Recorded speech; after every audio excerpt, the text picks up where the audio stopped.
Evangelho de Lucas, capítulo de número 8, irmãos, verso de número 26 em diante. Então rumaram para a terra dos Gerazenos, que fica de frente para a Galiléia.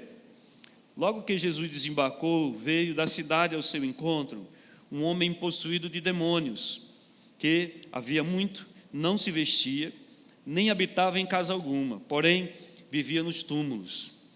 Quando ele viu Jesus, prostrou-se diante dele, dizendo com voz forte: O que você quer comigo, Jesus, Filho do Deus Altíssimo? Peço-lhe que não me atormente. Porque Jesus havia ordenado ao espírito imundo que saísse do homem, pois muitas vezes se havia apoderado dele. E embora procurassem conservá-lo preso em cadeias e correntes, despedaçava tudo e era impelido pelo demônio para o deserto. E Jesus perguntou a ele: Qual o teu nome? Ele respondeu: Legião. Isso porque muitos demônios tinham entrado nele. Estes pediram a Jesus que não os mandasse para o abismo. Ora, uma grande manada de porcos estava pastando ali no monte, e os demônios pediram a Jesus que os deixasse entrar naqueles porcos, e Jesus os permitiu. Tendo os demônios saído do homem, entraram nos porcos, e a manada precipitou-se despenhadeiro abaixo, para dentro do lago, e se afogou. Vendo o que tinha acontecido, os que tratavam dos porcos fugiram e foram anunciá-lo na cidade e pelos campos. Então o povo saiu para ver o que tinha acontecido. Aproximando-se de Jesus, encontraram o homem de quem tinha saído os demônios, vestido em perfeito juízo, sentado aos pés de Jesus, e temeram. Pode sentar, meu irmão. Sente com a Bíblia aberta nesse texto. Amados, nós começamos hoje uma série de sermões durante os domingos do mês de junho. Nós estaremos, na verdade, durante todos os dias do mês de junho, nos cultos, também nas quartas-feiras, nós vamos estar falando a respeito dos encontros de Jesus, do impacto que esse encontro de Jesus com as pessoas proporciona. O que esse encontro realiza na vida das pessoas. Então, nas quartas teremos vários encontros, mas aos domingos nós vamos falar, especificamente no domingo à noite, nós vamos falar em todos os domingos sobre o endemoniado gadareno. Todos os domingos nós vamos falar do impacto do encontro que Jesus teve com esse homem. Então, eu queria convidar você a participar de todos os cultos, participar atentamente, para nós mensurarmos aqui as lições que nós vamos ter desse encontro que Jesus teve com esse homem. Quem está me entendendo diz amém. Amém. Muito bem, irmãos, o texto começa depois de um momento muito especial. Jesus, ele tinha multiplicado os pães. Se você abrir a Bíblia no Evangelho de Lucas, voltar alguns capítulos, você vai perceber que Jesus tinha multiplicado os pães, tinha realizado grandes maravilhas ali. Mas Jesus vai atravessar o lago de Genezaré. Olhe para cá, o lago da Galiléia para o outro lado. O mar da Galiléia, na verdade, é um grande lago. E Decápolis eram as 10 cidades que cercavam ali o mar da Galiléia, o lago da Galiléia. Então, Jesus, ele entra, onde está na multiplicação dos pães, ele entra no barco junto com seus discípulos, e ele atravessa para o outro lado do lago da Galiléia. Nessa travessia, o texto diz que ele ainda atravessa a tempestade, mas ele chega do outro lado, do lado da Galiléia, que é a região dos Gadarenos. Você vai ver os 3 evangelistas usando palavras diferentes para determinar essa localidade, porque o lugar onde Jesus desembarca não é um centro urbano, é uma zona rural. Por isso que Lucas, o mais erudito de todos, o mais versado, Lucas diz das regiões de Gerasa, porque aquela região que Jesus está descendo é a zona rural da cidade de Gadara, que ficava a 5, 6 quilômetros mais adiante, e de Gerasa, que ficava a 15 quilômetros. Então, pode haver uma confusão no sentido de posição geográfica, Mas o que Lucas deixa bem claro é que quando ele atravessa, ele desembarca nessa região, nessa zona rural. Quem está me entendendo diz amém. Nesse sentido, 2 homens endemoniados. Lucas cita um que conversa com Jesus, mas Mateus, trazendo a conotação de uma perspectiva diferente, diz que 2 endemoniados abordam Jesus naquele dia. Mateus, no capítulo 8, no verso 28, mostra que 2 estão saindo dos sepulcros, mais um aborda Jesus. Talvez um ateuzinho desavisado possa chegar para você e dizer assim: mas a Bíblia está se contradizendo. Não está se contradizendo. A Bíblia mostra, os evangelistas veem uma perspectiva diferente do mesmo assunto. Mateus registra a presença de 2. Lucas acha importante registrar apenas aquele que aborda Jesus. Quem está me entendendo até agora diz amém. E o texto sagrado diz que esse homem, há muito tempo, era possuído por espíritos demoníacos, por espíritos imundos. E o texto sagrado diz que ele aborda Jesus e num primeiro confronto, num primeiro momento, eles resistem em não encontrarem com Cristo. Eles questionam Jesus porque ainda não é o momento de serem lançados no abismo. Próximo domingo nós vamos nos ater que abismo é esse. Mas ele fala a respeito disso. E aí o texto sagrado diz que esse homem, esse espírito imundo que aprisionava esse homem, esses espíritos imundos que aprisionavam esse homem, são expelidos pelo mestre, saem à procura de um rebanho, de uma vara de porcos. Nós vamos falar daqui a pouco sobre isso. E eles são precipitados no mar e morrem. O ponto que eu queria abordar com os irmãos é a poderosa mudança que acontece no contexto desse homem. O texto sagrado apresenta o início da sua trajetória, mostrando um homem despido, um homem morando em sepulcros, um homem violento e um homem indomável. O texto termina a respeito desse homem, depois de um encontro que ele teve com Jesus, sentado em perfeito juízo, vestido aos pés de Jesus. É uma transformação muito poderosa, uma transformação muito radical. E aqui, olhe para cá, não é uma questão psiquiátrica, aqui não é uma questão de esquizofrenia. Existe a doença, existem doenças mentais, mas também existem os processos de possessão demoníaca, existem os processos de opressão maligna, existem os processos onde o diabo se apropria da mente de algumas pessoas, da vida de algumas pessoas, e deixa que essas pessoas percam a sua capacidade de escolha. Durante muito tempo nós paramos ou diminuímos o fato de abordar o que significa uma guerra espiritual, o que é o reino espiritual. Veja, alguns de nós crentes, nós gostamos de classificar tudo como for a ação do diabo. Tem até uma história, olhe para cá, não está na Bíblia, é uma história só para você entender. Posso ver um amém? A história diz o seguinte, que um irmão ia saindo da igreja e passando assim, dobrando o muro da igreja, ele viu o diabo chorando no pé do muro da igreja. E aí ele para o diabo e diz: o que é que você está fazendo aí, diabo? Eu estou chorando, estou revoltado. Eu disse: por que você está revoltado? Porque tudo que acontece com esses crentes é culpa minha. Nós temos a mania de dizer que se o som der problema é o diabo, que se a Bíblia voa é o diabo, que se você dá uma tropeçada é o diabo. Olha para cá, o diabo não é tudo. Mas isso não significa que não haja o reino espiritual. E muitas vezes nós deixamos de acreditar nesse reino espiritual. Muitas vezes nós deixamos de entender esse reino espiritual, que é um reino que nós não vemos porque ele é numa dimensão espiritual. E entender que demônios são espíritos das trevas. Demônios são espíritos e, portanto, não são perceptíveis aos olhos humanos. Não podem ser vistos, não podem ser ouvidos. São hordas de anjos que caíram da graça do Senhor, foram expulsas da presença do Senhor e se tornaram vis e maléficos. Então, toda a ação demoníaca, toda a ação do diabo, ela não pode ser vista. O diabo não vai sair por aí derrubando panela nas cozinhas. Os demônios não vão sair por aí fazendo medo a você, assustando você. Os demônios não vão sair por aí nas esquinas, assombrando você. Os demônios não vão estar nas portas dos cemitérios, assustando você. Quem está me entendendo diz amém? Essas ações espirituais, desses seres espirituais, eles se direcionam para a destruição do homem, para a destruição do indivíduo. Por quê? Porque quando o diabo cai, ele recebe sua sentença.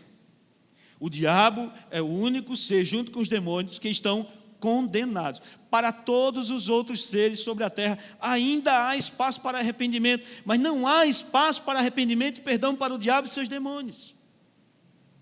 Então, já que o diabo não consegue atingir Deus, não consegue concorrer contra Deus, ele não é um inimigo, ele é um adversário de Deus. Olhe para cá, já que ele não consegue atacar a Deus, ele ataca a criatura. Já que ele não consegue humilhar a Deus, ele humilha a criatura. Já que ele não consegue combater a Deus, ele combate a criatura. Esse reino espiritual, é preciso entender esse reino espiritual para que nós possamos compreender que ele está mais próximo de nós do que nós imaginamos, mas não está da maneira que nós imaginamos. Não está do jeito que a gente acha que é. Não está da maneira que nós imaginamos. Um ponto aqui, um ponto ali, uma coisa que acontece. Você vai beber água de noite, você vê um vulto, você se arrepia. Você vai beber água de noite, seu cachorro está parado olhando para algum lugar. Já aconteceu isso com você? Quem já aconteceu isso com você? Amém? Você tem cachorro em casa? Quem tem cachorro em casa? Eita, meu Deus. Beber água, ele estava lá olhando assim. Você está olhando o que, Max? Não é assim que funciona. Mas o texto começa, Lucas começa mostrando que o diabo havia aprisionado aquele homem. Preste atenção numa coisa. Jesus desembarca nessa região de Gadara. Jesus trava essa batalha com esses demônios. Olha para cá. Jesus embarca no barco e volta. Jesus não faz mais absolutamente nada naquelas regiões. Jesus foi para aquela região única e exclusivamente para libertar aquele homem. Ele foi único e exclusivamente naquele lugar para libertar aquele homem que havia sido preso pelo diabo. Jesus marcou um encontro com aquele homem. Pode dizer glória a Deus. Então, por que Jesus atravessa o lago da Galileia? Por que Jesus atravessa uma tempestade? Por que Jesus se direciona naquele lugar? Porque o diabo havia aprisionado aquele homem. Aqui é um ponto muito importante, nós precisamos observar. Olhe para cá, olhe para o irmão que está do seu lado, vê se ele está bem. Olhe para o irmão que está do seu lado, vê se ele está com sono. Balança um pouquinho o seu irmão aí do lado. Isso. Na nossa região a gente chama isso de pescar, quando seus olhos ficam assim, ó. Amém? Está acordado? Amém? Muito bem. O texto inicia falando exatamente como o diabo inicia o processo na vida da pessoa. E o diabo começa a ação na vida da pessoa, não como alguns pregadores falam. Algumas pessoas dizem que o diabo chega, arrebenta, mete o pé na porta, entra na sua vida, entra na sua casa. Não, o diabo tem acesso à sua consciência através das suas escolhas.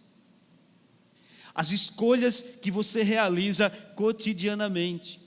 Quando Jesus fala a respeito, por exemplo, do homem que havia ficado paralítico durante 38 anos, ele mostra claramente que era uma ação diabólica que havia colocado ele naquela situação. Porque mais adiante, versículo 14, o mesmo texto, Jesus diz: não peques mais, para que não te aconteça coisa pior.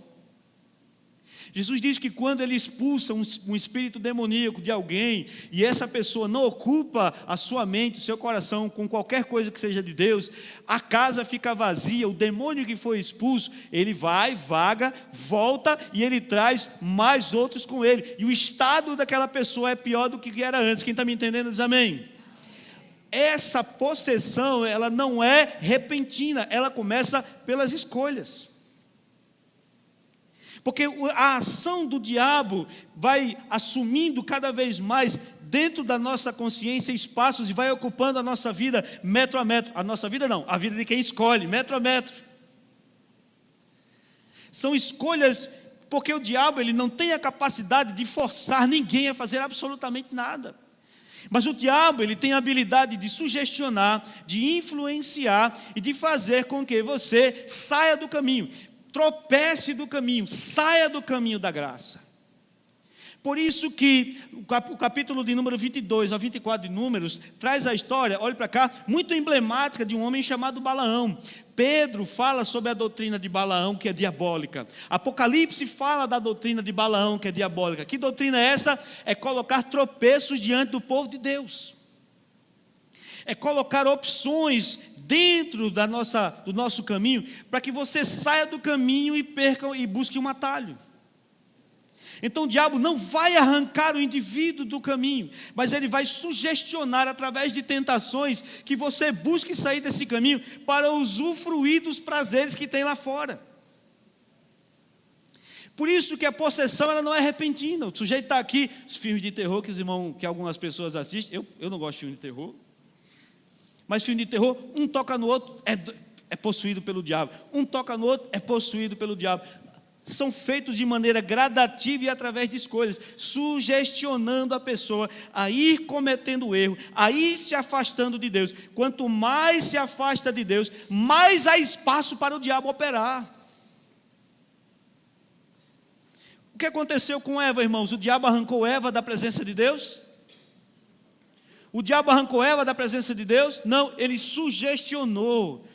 Não vai acontecer nada se você fizer isso. Não vai acontecer nada se você for por aqui. O que foi que ele fez com Davi, irmão? Ele arrancou Davi da presença de Deus? Não, ele colocou Batseba diante de Davi. Ele colocou a tentação diante de Davi. Quando nós olhamos para os textos sagrados, nós vamos ver em Mateus capítulo 4, que ele faz isso com o próprio Jesus.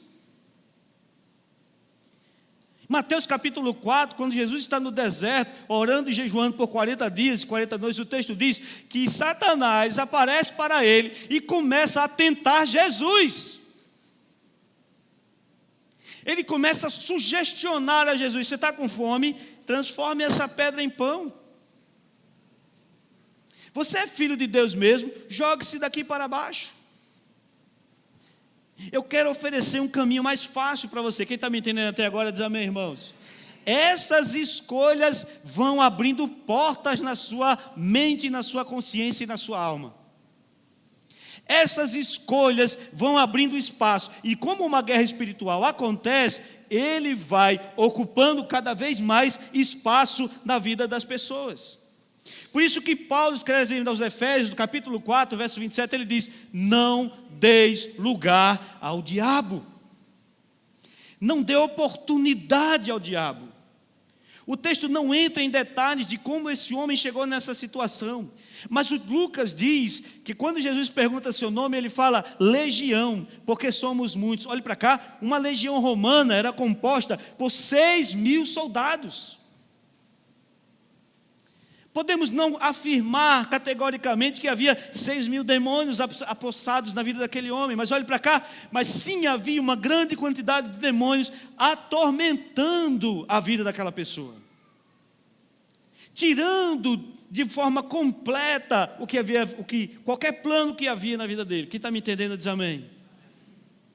Então é um processo gradual, é um processo, olhe para cá, de escolhas que são feitas, e se essa escolha, se essa tentação ela é feita, outro pecado precisa ser cometido para que esse primeiro pecado mantenha-se escondido. E outro pecado precisa ser cometido para que esse seja escondido. E essa sequência de fatos, olhe para cá, faz com que o indivíduo seja oprimido pelo diabo, e não havendo uma quebra, ele seja possuído pelo diabo. Existe diferença? Existe. O oprimido ainda tem consciência. Quem é possesso perde completamente a consciência do que está fazendo. O que é que acontece com Davi, irmãos? A palavra do Senhor diz que Davi estava caminhando pelos jardins do seu palácio, vê Batseba, a mulher de Urias, uma mulher casada, O texto sagrado diz que ele deseja Batseba, chama Batseba na calada da noite e possui Batseba no quarto do rei. Ele acha que nem vai acontecer nada, mas olhe para cá, o diabo sugestionou e ele escolheu, ele caiu. O que é que acontece logo em seguida, irmãos? Urias, o marido de Batseba, está no campo de batalha. Batseba chega para Davi e diz: estou grávida. O que é que Davi faz? Davi traça um plano diabólico, manda chamar Urias, para Urias ter relações com sua esposa, para dizer que o filho era de Urias. Um abismo chamando outro abismo. Só que Urias era leal a Davi e aos seus soldados. Então Urias diz: eu jamais iria para o regaço da minha casa, enquanto os soldados estão dormindo ao relento. Então Urias não entra em casa. O que é que Davi faz? Ele desiste, irmão. Davi chama Urias, dá um porre em Urias: vai para casa, Urias. Abre-se a porta do palácio no outro dia. Onde é que está Urias? Deitado na porta do palácio. Davi desiste. Davi escreve uma carta para Joabe, seu general, e envia a carta dizendo o seguinte: olha para cá, coloque Urias na frente da batalha, e quando os soldados avançarem, recuem e deixe Urias sozinho. Um abismo, chamando outro abismo, chamando outro abismo, chamando outro abismo.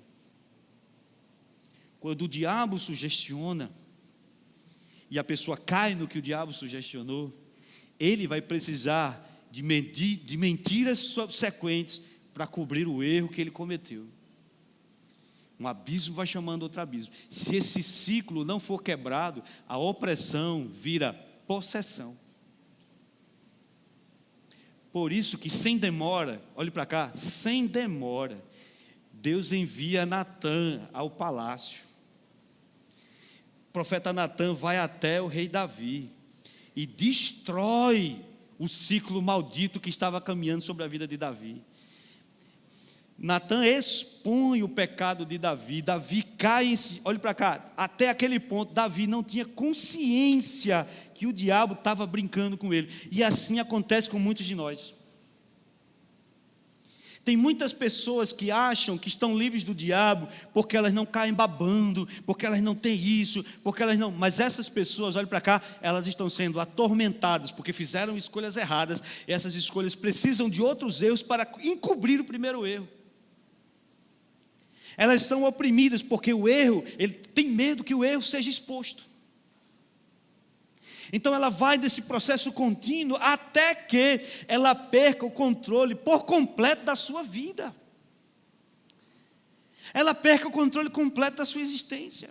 Pastor, mas por que os demônios não caem mais babando como antes? Porque isso é contraproducente para o diabo. Porque enquanto o diabo estiver alojado na mente de alguém que acha que ele não está, ele está ali sossegado, sem fazer nenhum mal, sem que ninguém faça mal a ele. Quem está me entendendo, irmão? Isso significa que o diabo não vai se manifestar, um demônio vai se manifestar outro? Vai. Não estou dizendo que não vai. Eu estou dizendo que a estratégia é no sentido de estar alojado, oprimindo, machucando, levando ao erro, colocando situações degradantes na vida da pessoa. Esse é o ponto que está aqui. Olhe para cá. Esse homem aqui era um homem de uma imagem degradada, humilhada. É alguém que não tem convívio com ninguém, não tem convívio de relacionamento, está isolado. E o texto diz que ele estava se destruindo. Esse é um ponto. Até que o diabo assuma a vida de alguém, escolhas são feitas, querido. Não é porque você vai passar num determinado lugar e ali tem demônio. Não é assim que funciona, não. Olhe para cá, é através da sua consciência, através das suas escolhas. A palavra do Senhor diz que o que está em nós é maior do que aquele que está no mundo. Diga amém aí, irmão. Só que nós damos acesso através das nossas escolhas. Isso não é uma prioridade nossa, isso já existia desde a queda. Eva caiu por causa disso. Os outros caíram por causa disso. através de situações. Quem está me entendendo até agora diz amém. Aleluia. E dentro desse ponto, o texto mostra que quando ele assume a vida da pessoa, ele destrói. Eu sempre ouvi uma frase, que o diabo dá com uma colher e toma com uma concha. Eu sempre cresci num lar religioso, mas com a conotação errada do diabo, mas eu sempre cresci com medo do que o diabo poderia fazer na vida de uma pessoa. Veja o versículo de número 27 do texto que nós lemos. Você está comigo aí? Diz amém. Versículo de número 27. Logo Jesus desembarcou, ele veio ao seu encontro um homem possuído, que há muito não se vestia, nem habitava em casa alguma, porém vivia em túmulos. Verso 29. Porque Jesus havia ordenado ao espírito imundo que saísse do homem, pois muitas vezes havia se apoderado dele. E embora procurassem conservá-lo preso com cadeias e correntes, quebrava tudo e era impelido pelo demônio para o deserto. Versículo número 39. Veja o que Jesus diz: volte para casa e conte tudo, volte para a sua casa e conte tudo o que Deus fez por você. Pastor, o que você está querendo mostrar com isso? Eu estou querendo mostrar que nesse processo destrutivo do diabo, ele destruiu os relacionamentos daquele homem. Lucas diz que há muito ele não se vestia. Significa que em algum momento ele se vestia. No verso 39, Jesus diz, talvez a sua versão, você está com a Bíblia aberta aí, eu tenho certeza, talvez na sua versão diga assim: volte para os seus e fale o que Deus fez por você. Voltar para os seus não é voltar para a sua cidade somente, porque ele estava na zona rural. Lembra disso? Posso ouvir um amém? Volte para os seus, volte para a sua casa. Então, ele tinha relacionamentos, ele morava numa casa, ele tinha pessoas junto com ele. Ele tinha uma vida. Ele tinha uma vida, ele tinha um relacionamento, ele tinha pessoas que ele amava, que amavam ele, mas essa situação de possessão jogou ele no fundo do poço, isolado, destruído, sem ninguém, absolutamente sozinho. O texto diz, irmãos, olhe para cá, que ele morava nos sepulcros, e aqui eu peço um exercício seu, um exercício mental seu, para não achar que esses sepulcros eram igual aos nossos, que ele andava nos cemitérios como Santo Amaro, por exemplo. Não, os sepulcros daquela região eram feitos em cavernas e cabiam pessoas dentro. As cavernas já eram naturalmente preparadas e eles cavavam buracos para colocar os cadáveres dentro. Então ele sentava no ambiente onde haviam corpos se decompondo. Então ele dormia num ambiente que tinha ossos de pessoas que haviam morrido. Ele chega no ápice da degradação humana. Ele chega no ápice de não ter onde morar, não ter o que vestir, não ter o que comer e estar completamente sozinho. Você conhece pessoas assim? Eu conheço. Passe por essa rua aí que você vai ver pessoas assim. Você não precisa fazer um exercício de imaginação para ver pessoas como o endemoniado gadareno, não. Basta você visitar uma Cracolândia. Basta você passar por alguns ambientes da nossa cidade e você vai ver essas pessoas. E você vai perguntar se essas pessoas são sozinhas no mundo? Não, elas têm pai, elas têm mãe, elas têm irmãos, elas têm pessoas, mas essas pessoas foram arrastadas do convívio da família, foi destruído os seus vínculos, porque o diabo se apropriou de suas vidas.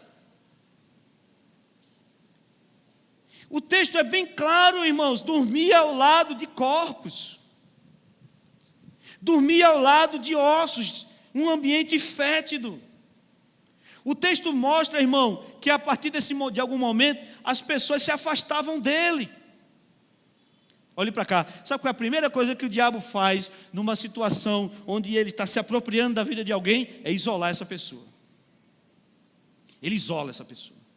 A pessoa se isola dos relacionamentos, a pessoa se isola das pessoas. Por quê? Porque um alvo solitário é muito mais fácil de ser abatido. Se você se sentir injustiçado, se você se sentir machucado, se você se sentir magoado, olhe para cá, não fique sozinho. Procure um amigo, procure uma amiga, procure uma rede de apoio, alguém que possa de alguma maneira ouvir os seus lamentos e suas frustrações, porque o diabo te quer sozinho, o diabo te quer sozinha, porque ele quer destruir a sua vida, aniquilar a sua história,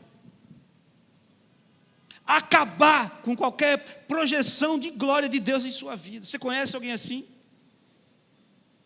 Pessoas que estavam conosco, pessoas que caminhavam conosco. Eu tinha um amigo meu, irmãos, que ele morreu por conta do crack. Os meninos, já falei dele aqui, os meninos conhecem, os meninos conheceram.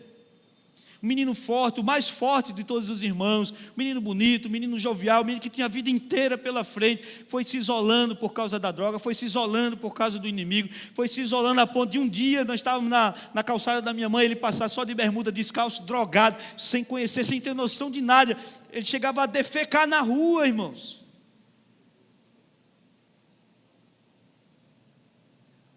Morreu debaixo de um pé de um cajueiro, sozinho, sem ninguém. Eu quero que você entenda, irmãos, que o inimigo que nós lutamos não é um inimigo de alarde, não é um inimigo de bagunça, não, irmãos, sorrateiramente ele invade casas, sorrateiramente ele invade as mentes, sorrateiramente ele rouba os corações, sorrateiramente ele quebra vínculos. Preste bastante atenção, que tem pessoas que você ama, que o diabo quebrou vínculo com elas, porque você é a luz de Deus na vida dessas pessoas. E muitas vezes nós entramos nessa ciranda maldita, achando que, por causa de orgulho, abandonando certas coisas. Quem está me entendendo diz amém. O diabo, ele rouba a dignidade. Rouba a dignidade. Eu não quero ofender ninguém aqui, nem das pessoas que me assistem pelo YouTube, mas o diabo rouba a dignidade do homem. Faz o homem ficar deitado no chão, na sarjeta, enquanto um cachorro lambe sua boca. Faz ele se vestir de mulher. Faz ele fazer todo o papel ridículo no carnaval, e ele acha que está se achando a melhor coisa do mundo. Ei, o diabo está brincando com a sua cara. O diabo está querendo roubar a sua dignidade. O diabo está querendo roubar aquilo que Deus, a imagem de Deus que foi impressa na sua vida. O diabo está querendo roubar. A glória de Deus que existe em você, da presença de Deus, da identidade de Deus em sua vida, o diabo está querendo apagar. E você está dando a chave da sua vida de graça para ele. Por isso que o texto também em Romanos, nós vamos ler agora, fala que ele deturpa a glória de Deus. Ele perverte a glória de Deus. Deus coloca o casamento como algo divino. O que é que ele vai lá? Ele bota a mão no casamento, ele deturpa o casamento. Deus abençoa a família como um simulacro de crescimento do indivíduo. O que é que ele vai lá? O que é que ele faz? Ele vai lá e gera crise na família. Ele vai lá e coloca o pai contra o filho. Ele vai lá e coloca o filho contra o pai. Ele vai lá e coloca irmão contra irmão. Por conta de orgulho, por conta de soberba. Ei, olhe para cá. Nós não estamos percebendo. Mas os ardis do diabo estão mais presentes nos relacionamentos do que você imagina. E a gente acha que o diabo só vai vir com chifre tridente e causando. Não. Ele já pode estar infiltrado dentro de um pensamento seu, através de um pensamento que você acha legítimo, através do orgulho, da mágoa, do rancor, e você acha que é você mesmo, e o diabo lá, cutucando o seu coração. O texto diz que esse homem foi destruído. Destruído. Abra sua Bíblia em Romanos, capítulo de número 1, verso 18. Quem está comigo diz amém. Romanos capítulo 1, verso 18. Nós vamos ler esse texto salteado. Nossa, irmão, que silêncio. Diga amém, glória a Deus. Ah, pastor, falando do diabo, o senhor quer que a gente fique rindo, dando glória a Deus? Capítulo 1, verso 18 ao 20. A ira de Deus se revela do céu contra toda a impiedade e injustiça dos seres humanos, que por meio da injustiça suprimem a verdade. Pois o que se pode conhecer a respeito de Deus é manifesto entre eles, porque Deus se manifestou. Versículo 20. porque os atributos invisíveis de Deus, isto é, seu eterno poder e sua divindade, claramente se reconhecem desde a criação do mundo, sendo percebidos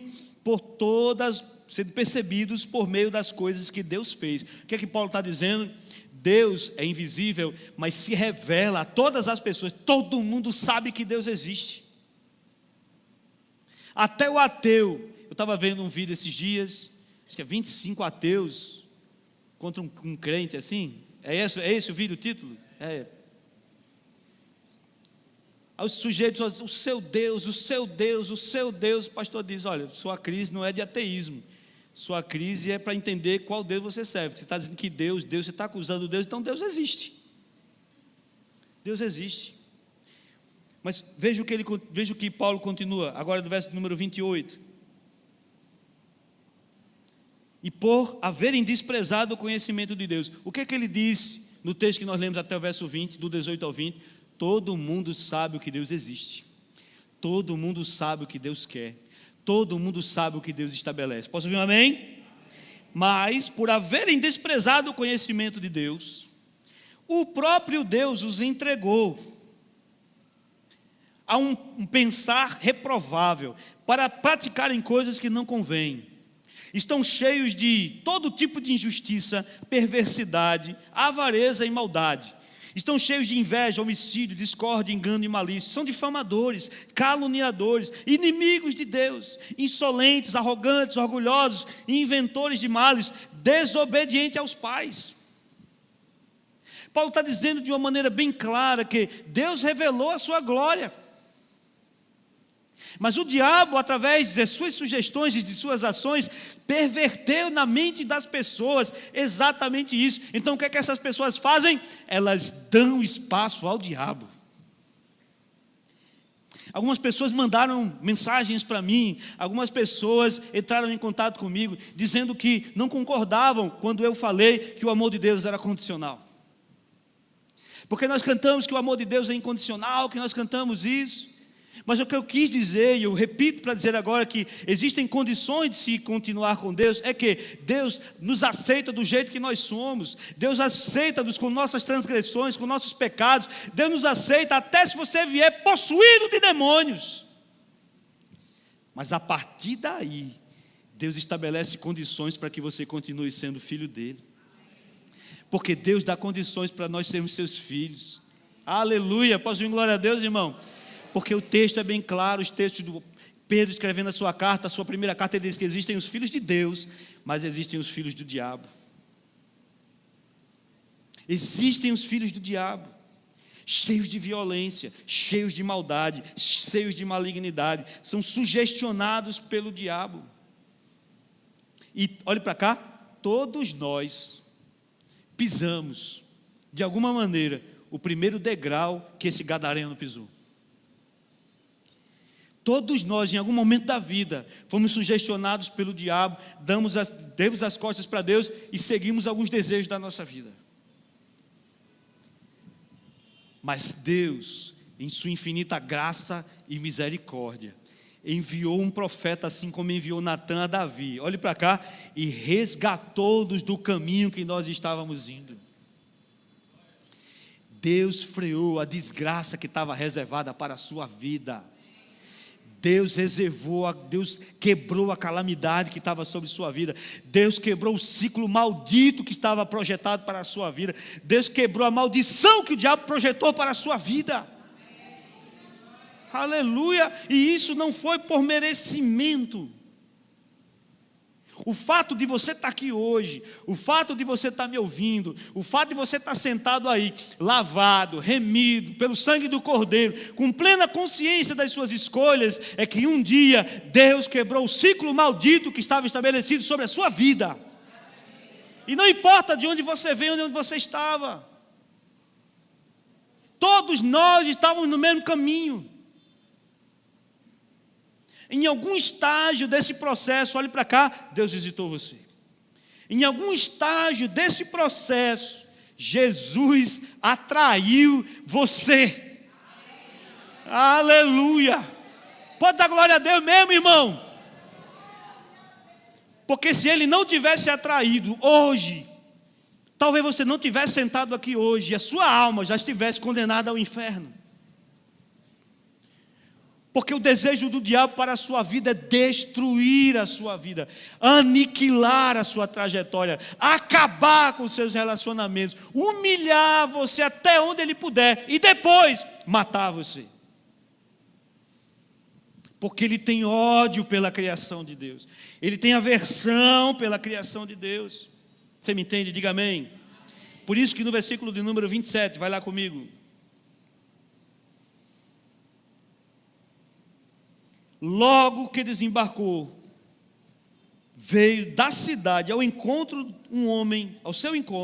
um homem possuído de demônios.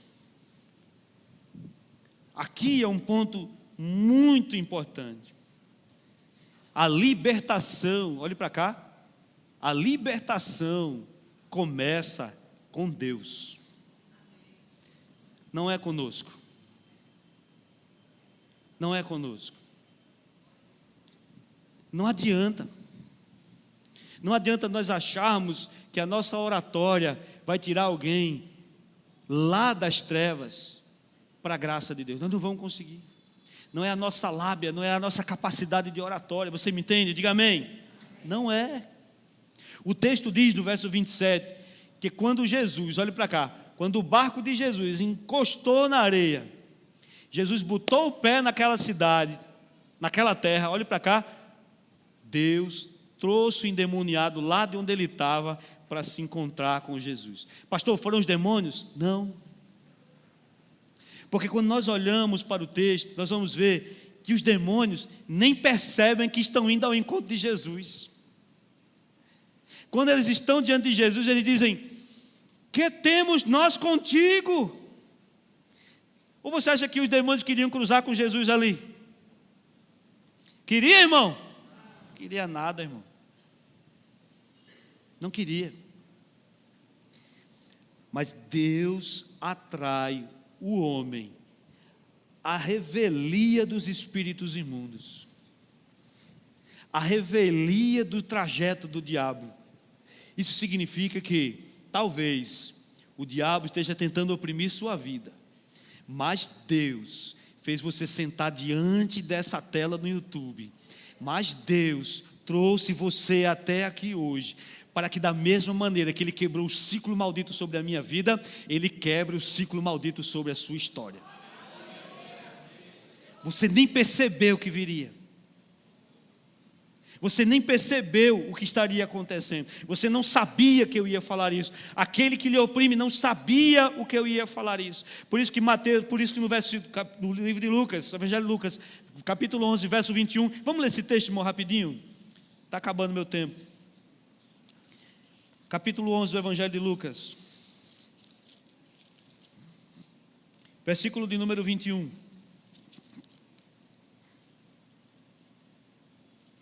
Quando um valente, bem armado, guarda a sua própria casa, todos os seus bens estão em segurança. Quem é esse? É o diabo.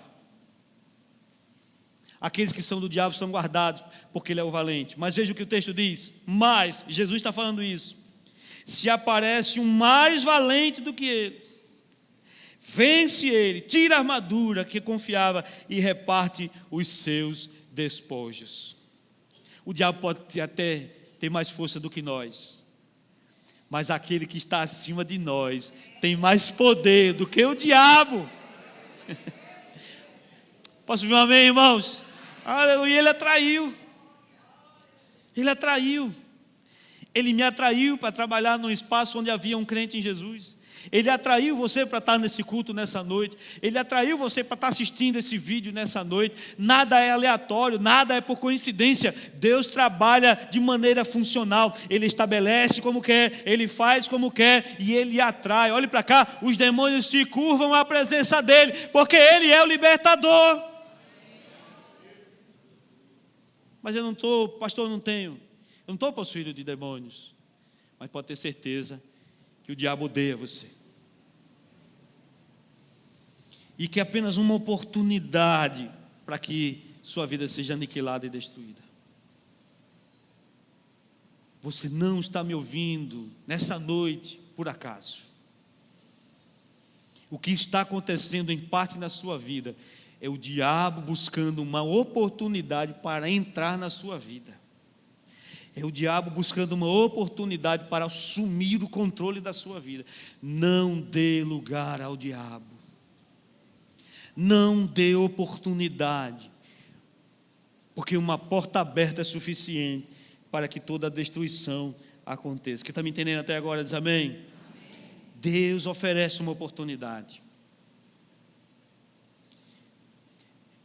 Deus nunca permitirá que passemos a vida oprimidos pelo diabo. Jamais, irmãos. Jamais. Deus não quer que você passe a vida inteira passando o que você está passando aí. Você que me ouve, querido, você que está aqui visitando, você que está vendo que as coisas estão acontecendo na sua vida. O diabo deseja colocar você humilhado, destruído, morando com mortos. Mas ele atrai. E quando ele atrai, quando nós vamos ver isso no próximo domingo, quando ele atrai, ele tem autoridade para cumprir o processo de libertação. Aleluia. Mas você tem que querer, querido. Você tem que querer.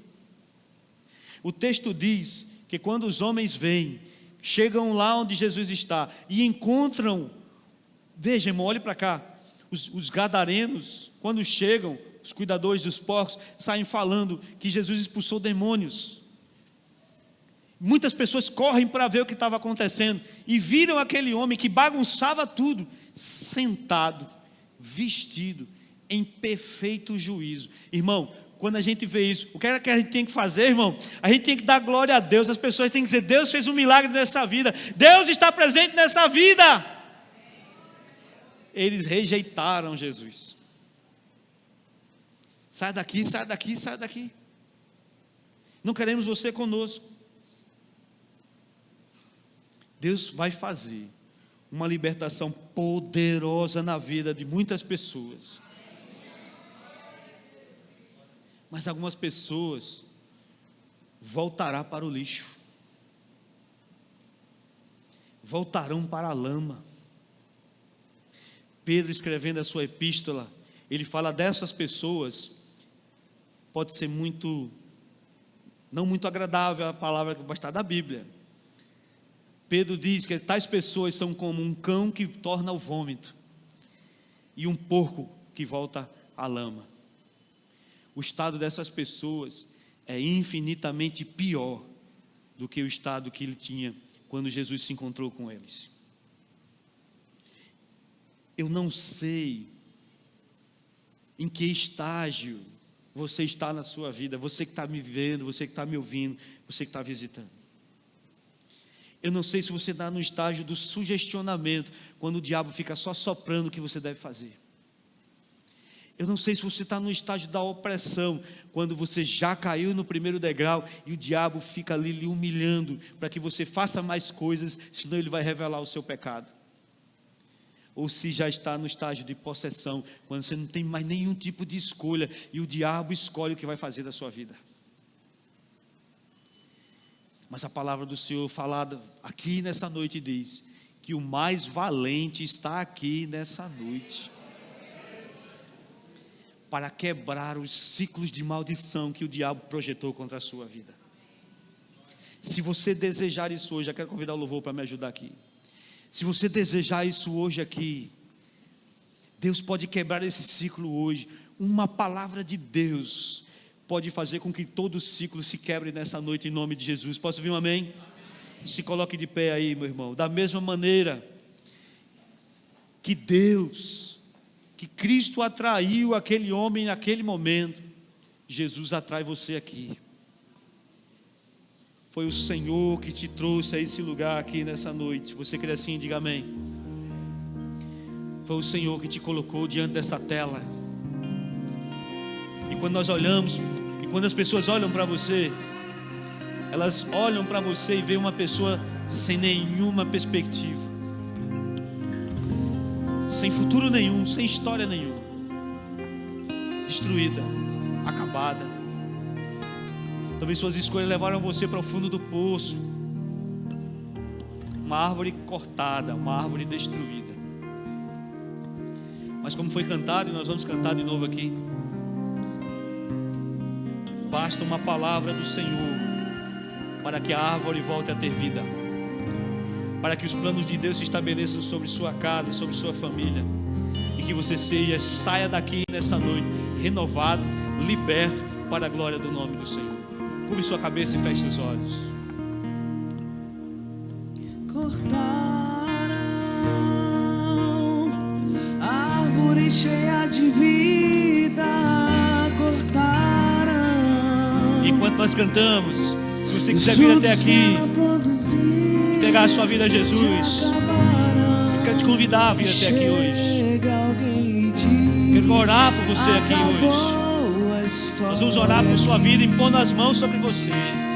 Se você deseja, entregue-se a Jesus. Mas ainda bem que a resposta vem.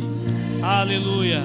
E a última palavra, quem determina ainda é Deus. Alguém diz só restou raiz. Aleluia. Mas Deus diz sem vida aí. Se você deseja entregar-se a Jesus, eu vou restituir. Vem até aqui, nós vamos orar por você. Se você deseja receber o Senhor,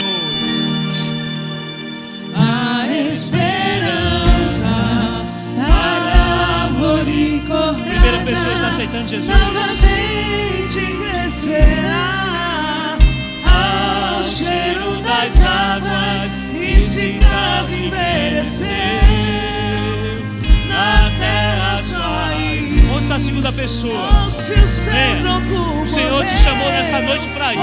Ouça bem o que O Deus Senhor te atraiu para isso. Ainda há esperança. Oh, aleluia. Alegria. Vem até aqui, nós vamos orar por você. Chegar, e tudo novamente irá voltar ao seu lugar. A água já está presente. Ouça a segunda pessoa. Vem até aqui agora. Se o Senhor falou no seu coração, venha. Vai ser tão lindo testemunho que você irá contar. Eu fui uma árvore cortada, mas ao cheiro das águas, e Deus minha vida restaurará. Tem mais alguém nessa noite? Se não tem, nós não vamos insistir. Tem mais alguém nessa noite? Aleluia. Se não tem, nós não vamos insistir. Vamos orar por ela agora, em nome de Jesus. Amém? Estenda sua mão para cá. Vamos orar. Talita. Vamos orar pela Talita. Estenda sua mão. Pai, de eterna graça e misericórdia, eu oro nesse momento pela vida da Talita. Senhor, todo o planejamento do diabo contra a sua vida, toda a ação do inimigo, tudo que foi projetado para destruir a sua vida, aqui, como ministro do teu evangelho, eu repreendo em nome do Senhor Jesus. Que o Espírito do Senhor venha sobre sua vida, estabelecendo a tua vontade, escrevendo a história que a Talita sonhou um dia. E que o Senhor, ó Pai, venha quebrando todos os laços, abençoando sua vida e declarando sobre ela a tua bênção. Nós dizemos que esta vida pertence ao Senhor. E não importa o ciclo que o diabo projetou contra ela, nós quebramos em teu nome, nós repreendemos em teu nome, e que ela seja lavada com teu sangue, no bendito nome do Senhor Jesus. E a igreja diz: Deus abençoe, aleluia. Vamos cantar a esperança, diga: a esperança